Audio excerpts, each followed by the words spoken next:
Assalamualaikum warahmatullahi wabarakatuh. Perkenalkan, nama saya Aliana Setia Zahra dengan NIM L0212011024, dan pada kesempatan kali ini saya akan mempresentasikan mengenai metode rehabilitasi Padang Lamun.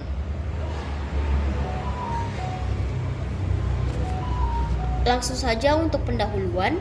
Nah, ekosistem Padang Lamun mempunyai potensi ekonomi yang sangat besar. Potensi ini mendorong pengambilan sumber daya yang dikandungnya secara berlebihan dan tanpa mengindahkan kaidah konservasi. Karena adanya asumsi bahwa sumber daya yang berada di ekosistem Padang Lamun adalah milik bersama atau common property, sehingga bila tidak dimanfaatkan pada saat itu, maka akan dimanfaatkan orang lain. Nah, atau biasa disebut dengan tragedy of common. Untuk mengeksploitasi sumber hayati tersebut digunakan cara-cara destruktif. Misalnya untuk menangkap ikan digunakan racun cyanida, bahan peledak, dan lain-lain, yang semuanya itu tanpa disadari oleh manusia dapat merusak ekosistem Padang Lamun.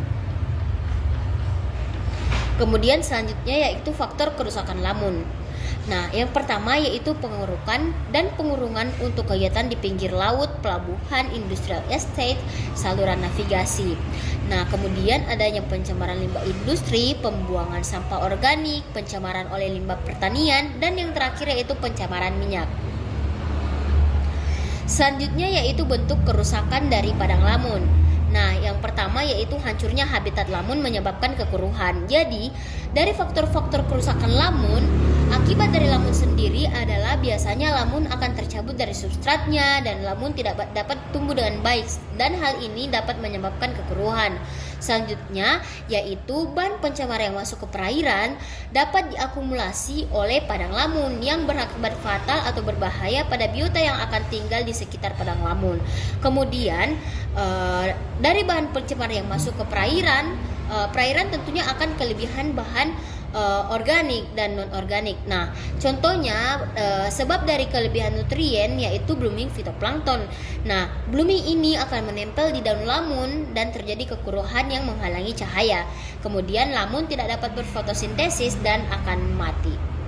Selanjutnya yaitu metode rehabilitasi. Metode yang akan saya jelaskan di sini ada 3 metode, yaitu metode pembibitan atau pembenihan atau biasa disebut dalam bahasa Inggris seed or seeding. Kemudian metode spring dengan jangkar atau tanpa jangkar, serta metode plug. Berikut dapat dilihat bagaimana proses dari metode rehabilitasi ketiga ini. Selanjutnya yaitu penjelasan dari ketiga metode. Metode yang pertama yaitu metode pembenihan. Biji biasanya dikoleksi dari buah yang tua atau diambil dari bibit yang tumbuh pada permukaan sedimen. Untuk memanennya, buah dipotong dari tangkainya atau dipecah dan biasanya terlihat 4-5 biji, dan benih segera ditanam kembali di substrat dan disirami air laut yang mengalir. Kemudian yaitu metode jangkar yang kedua. Pengambilan bibit tanaman dengan pisau atau parang. Nah, selanjutnya ditransplantasi tanpa substratnya. Untuk penanaman dengan metode spring dengan jangkar biasanya dilakukan pada arus dengan 1,5 knot atau kira-kira 3 km per jam, atau pada daerah dengan gelombang akibat angin. Metode terakhir yaitu pengambilan bibit tanaman dengan patok paralon dan tanaman dipindahkan dengan substratnya. Biasanya menggunakan paralon PVC dengan diameter 10 cm untuk jenis halodule, sedangkan Zostreria, Thalassia, dan Syringodium berdiameter 15-20 cm.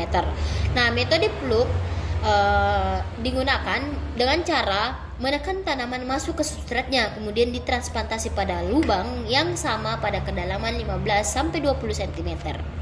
Terakhir yaitu kesimpulan. Jadi, rehabilitasi Padang Lamun bertujuan untuk memperbaiki atau mengembalikan habitat alami yang mengalami kerusakan. Manfaat keberadaan lamun dalam ekosistem perairan begitu besar sehingga menjaga kelestarian lamun sangatlah penting. Baik, mungkin itu saja yang dapat saya sampaikan pada kesempatan kali ini. Kurang dan lebihnya mohon dimaafkan. Wassalamualaikum warahmatullahi wabarakatuh. Terima kasih.